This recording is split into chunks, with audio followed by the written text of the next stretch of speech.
A esta hora, informaciones económicas en nuestra pantalla. ¿Cómo les va? Decisiones que toman nuestros gobernantes y que afectan nuestros bolsillos. Empezamos a repasar los hechos. Presidente Nicolás Maduro realiza visita oficial a China. China, por su parte, le pide a la OMC sanción contra Estados Unidos por $7.000 millones autorizada. Y el análisis hoy en nuestro expediente económico, el mercado laboral en España luego del estallido de Lehman Brothers. ¿Cómo va esa actualización? ¿Cómo se dan los números el hoy?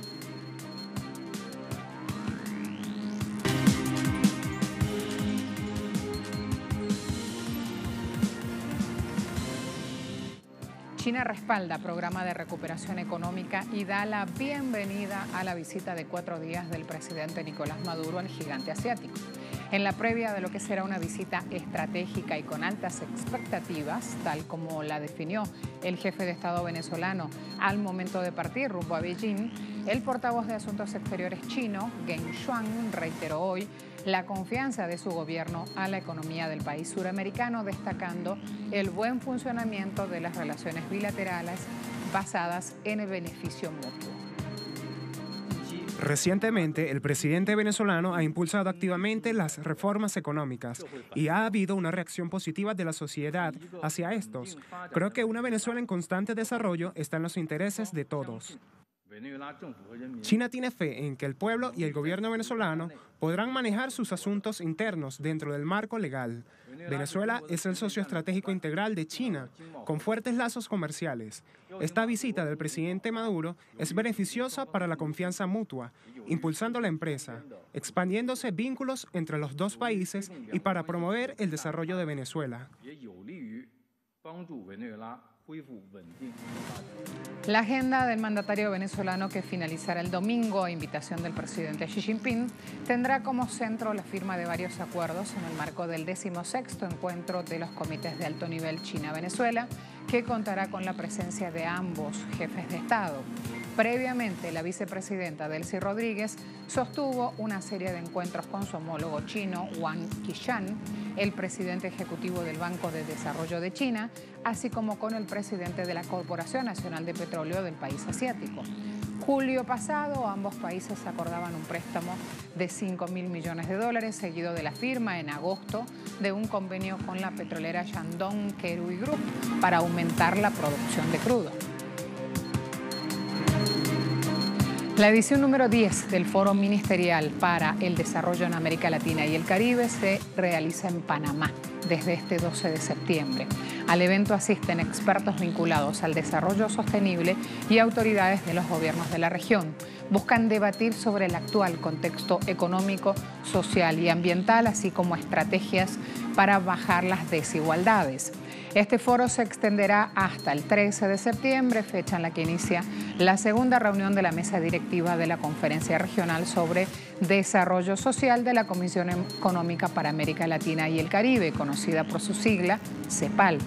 Organizadores del evento señalan que los debates se darán en mesas temáticas sobre sistemas de protección social universal, poblaciones indígenas y afrodescendientes, alianzas de gobiernos y sector privado para acelerar la Agenda 2030 en la región. En ese contexto, el vicepresidente de Planificación de Venezuela, hablamos de Ricardo Menéndez, manifestó la intención del gobierno de su país para llevar a esa actividad la experiencia del nuevo programa de recuperación económica venezolana.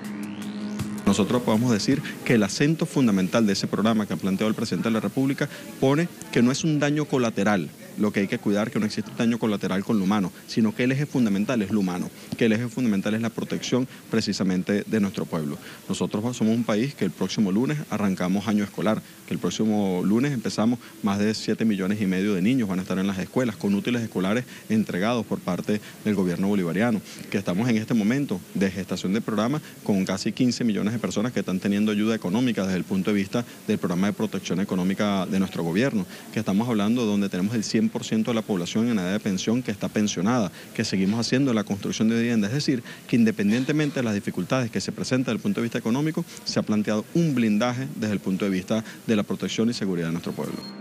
Otro tema en Argentina, pese al desmentido del ministro Duhovne de que supuestamente su administración no estaría negociando un nuevo acuerdo con el Fondo Monetario Internacional, una visita sorpresiva del jefe de la misión del FMI a Buenos Aires deja al descubierto las posibilidades de firmar un nuevo endeudamiento en las próximas semanas y del cual no se conocen mayores detalles.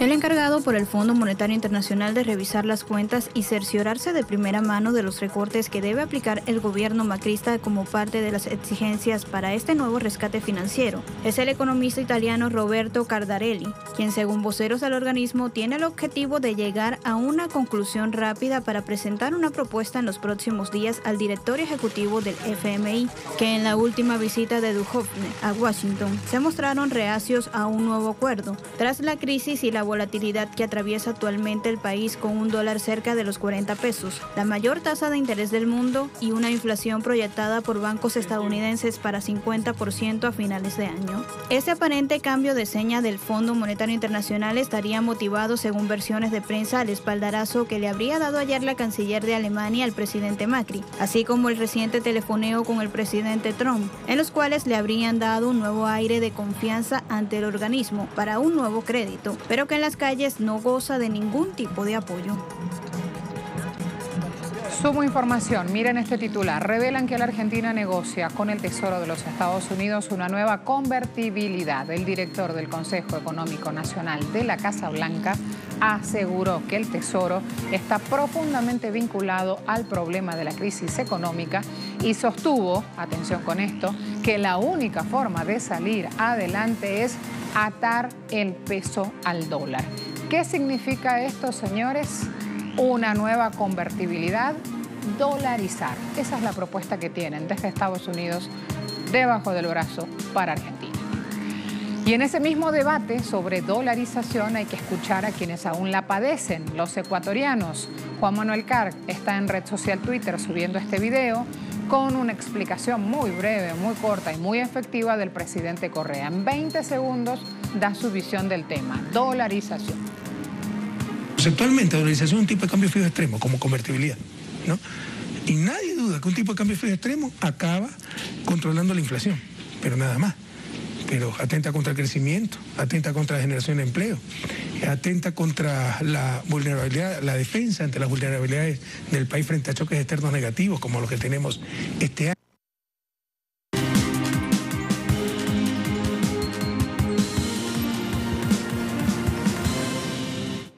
Entre tanto, Rusia y Hungría preparan el encuentro que sostendrán el próximo martes el primer ministro Víctor Orbán y el presidente Vladimir Putin en Moscú, con el tema energético en el centro de la agenda. Allí también nos paramos para ver en esta previa cómo el ministro de Exteriores húngaro, Péter Szijjártó, dijo a Reuters, a la agencia de noticias, que si bien una eventual renovación del suministro de gas que tiene con Moscú aún no figura en el orden del día, los problemas energéticos serán muy importantes en la reunión, dado el rol estelar ruso en el mundo energético, pese al acoso de las sanciones occidentales emitidas contra Rusia. De hecho, en 2014 ambos países acordaron construir 2 nuevos reactores en una planta nuclear húngara con un préstamo de 10.000 millones de euros por parte de Rusia. Los problemas energéticos serán muy importantes en la agenda, ya que Rusia juega un papel enormemente importante en lo que respecta al suministro de energía de nuestro país. Nuestro acuerdo de suministro de gas a largo plazo expira a finales de 2020 o ya al final de 2019. Veremos la posición de Rusia sobre eso. Vemos que muchos países de Europa Occidental están teniendo una cooperación económica cada vez más estrecha con Rusia. Las cifras del comercio bilateral entre muchos amigos de Europa Occidental y Rusia están en aumento muy fuertemente, así que tenemos que encontrar la forma de minimizar nuestras pérdidas también, que fueron causadas por el régimen de sanciones en los últimos años. A la vuelta de la pausa veremos cómo China va ante la OMC y pide permiso para actuar contra Estados Unidos. ¿Por qué? Hay una causa ahí de fondo, ya se la contamos.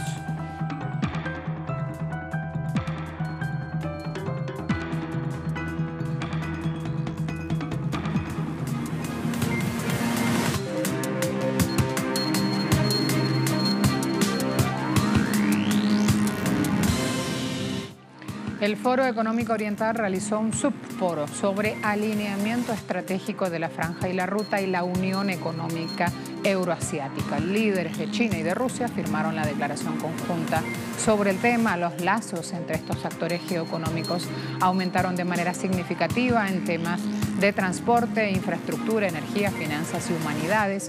La conferencia principalmente habló sobre cómo equilibrar intereses entre estos socios estratégicos, destacando la importancia del respeto y la confianza mutua. ¿Por qué? Porque esos dos elementos tumban, en lo que se llama en lenguaje económico, tumban incertidumbres.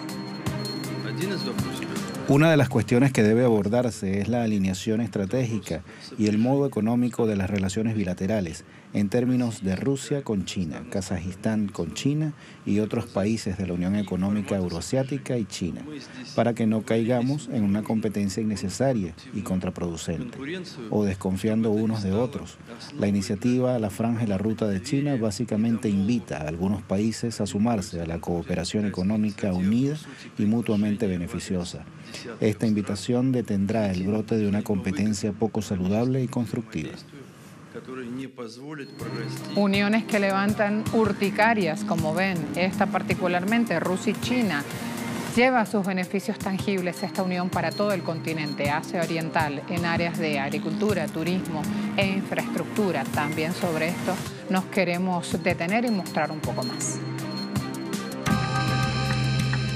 En los primeros 7 meses del año, el crecimiento interanual del comercio bilateral Rusia-China representó un 25%, alcanzando una cifra de $58.000 millones, significando que 26 empresas chinas se establecieron en la zona de desarrollo del Lejano Oriente, con 28 proyectos a punto de finalizar, contando con una inversión total de $4.000 millones, abarcando la industria ligera, la energía, el comercio y la agricultura. El área del Lejano Oriente es rica en recursos. Sus recursos energéticos, incluido el petróleo y el gas natural, son importantes para el noreste de China, incluso para todo el país. El área aún no se ha explorado en su gran potencial en la agricultura. Entonces podemos complementarnos para impulsar el desarrollo regional. El desarrollo de la cooperación comercial regional y el continuo crecimiento del turismo entre el noreste de China y el lejano oriente ruso en los últimos años trajo también un crecimiento constante de las ganancias a las empresas de transporte local de Rusia. Estamos planeando desarrollar el transporte transfronterizo de carga entre China y Rusia, porque este negocio tiene una gran demanda ahora. Tenemos la intención de comenzar este negocio lo antes posible.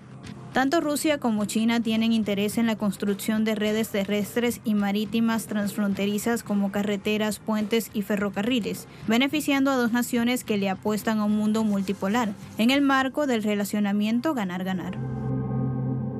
China pidió al órgano de solución de diferencias de la OMC un permiso para imponer una millonaria sanción contra Estados Unidos por incumplir con una decisión emitida por la misma OMC sobre una disputa medidas antidumping.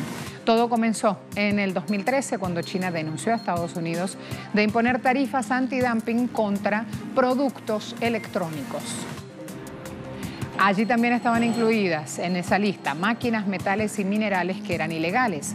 OMC acabó dando la razón a los chinos en el 2016, al año siguiente en apelación, y el organismo que rige el comercio mundial ordenó a Washington retirar las medidas. Los estadounidenses tenían hasta el pasado 22 de agosto para reformar sus prácticas, pero el presidente Trump ignoró la decisión. Las pérdidas, según el gigante asiático, llegaron a $8.400 millones. Por esto hoy China pide permiso para aplicarle una sanción anual a Estados Unidos por $7.043 millones. Veíamos hace unos minutos cómo los turistas chinos estaban yendo a las estepas rusas, al lejano Rusia. Bueno, esa es una de las razones por qué no están yendo a Estados Unidos, porque cae ese indicador que también es importante cuando uno lo mira a nivel turístico en medio de esta guerra comercial. Bueno, si miramos en la fecha en que se produjeron las sanciones comerciales, que fue el 23 de marzo, hasta ahora lo que vemos es que las reservas de vuelos a Estados Unidos por parte de los visitantes chinos han caído un 8,4%. Eso es realmente negativo. Si miramos hacia adelante de aquí a fin de año, las reservas de vuelos desde China a Estados Unidos son un 9,6% más bajas que las del año pasado, y eso es aún más pesimista.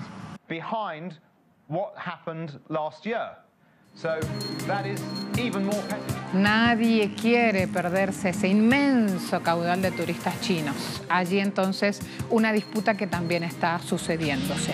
A la vuelta de la pausa vamos a hablar de qué pasa con España, cómo está hoy luego de aquel episodio, el estallido de Lehman Brothers. ¿Lo recuerda? Ya vamos.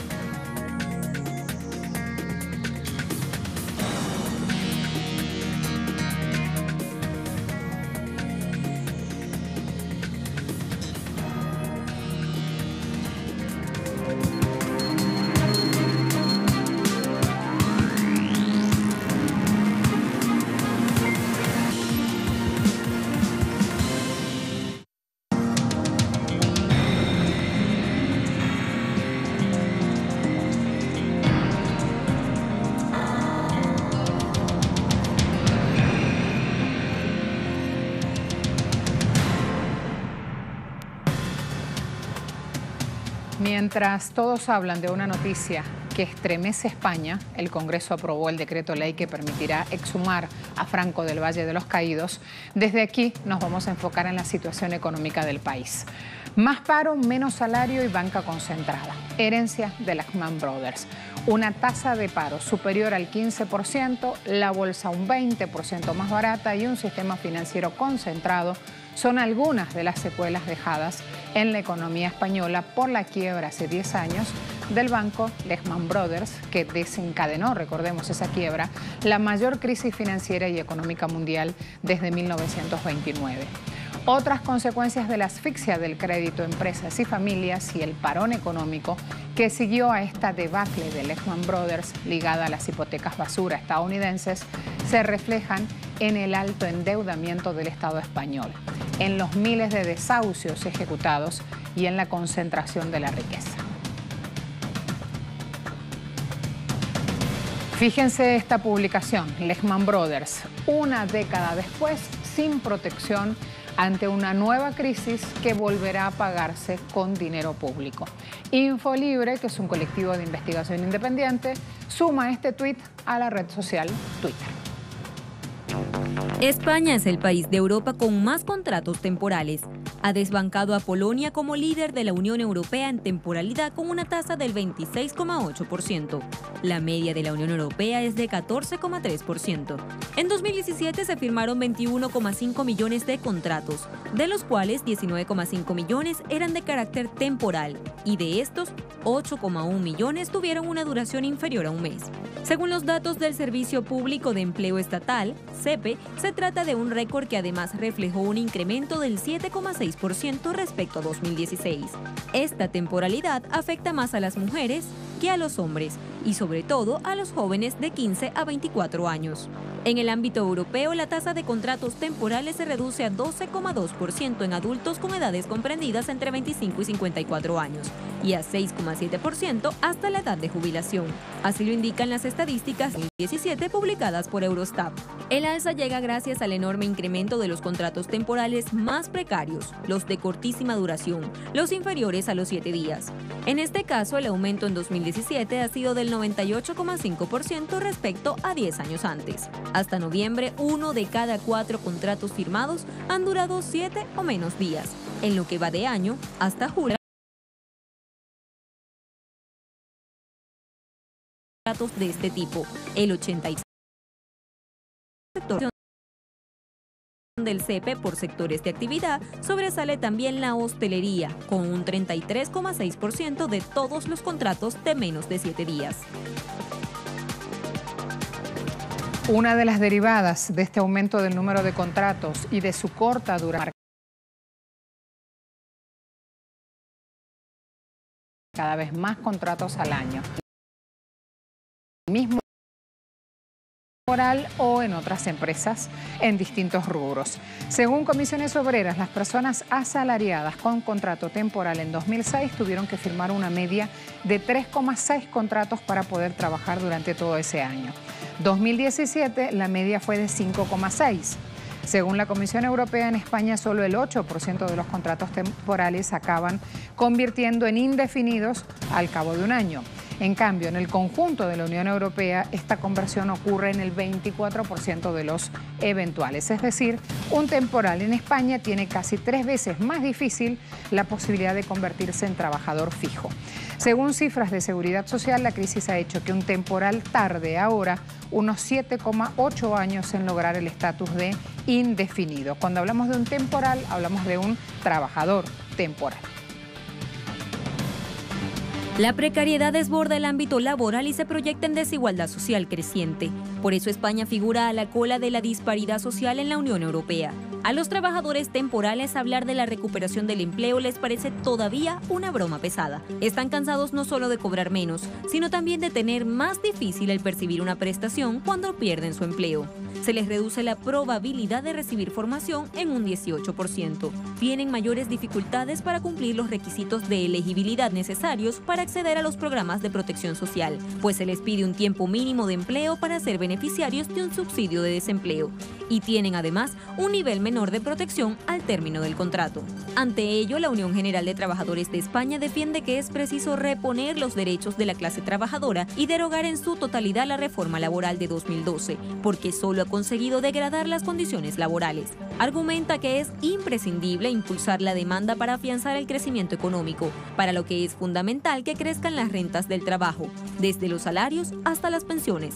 Recalca también que es necesario apostar por un cambio de modelo productivo basado en una política industrial de Estado, en innovación, formación y conocimiento, y que genere empleos de calidad, reduciendo las desigualdades y la pobreza.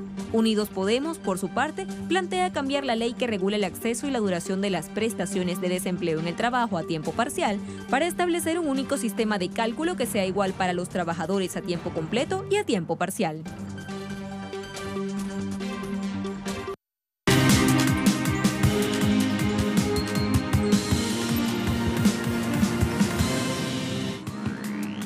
Punto crucial para abordar hoy en este espacio de energía, ya al cierre de nuestro programa. OPEP reduce previsión de demanda de crudo, lo está mostrando El Economista. Las tensiones comerciales y el mayor endurecimiento monetario de bancos centrales, incluido Fed, preocupan. El miércoles el ministro de Energía ruso advirtió, lo recuerdan, sobre el impacto de las sanciones Trump contra Irán y dijo que los mercados globales estaban frágiles. ¿Por qué? Por estos riesgos geopolíticos y alteraciones en el suministro. Allí el tema. Ahora agregamos en cuanto a precios, ya estamos muy al borde de la franja de los $80 el barril. El Brent está parado en $79.10 el barril. Ha pasado por unos instantes de $80 tras los temores del huracán Florence, que está en la costa este de Estados Unidos, una de las zonas petroleras más importantes del mundo. El WTI está cotizando en 69,34 y OPEP 77,16. Todos los indicadores son en dólares el barril. A todos, muchas gracias.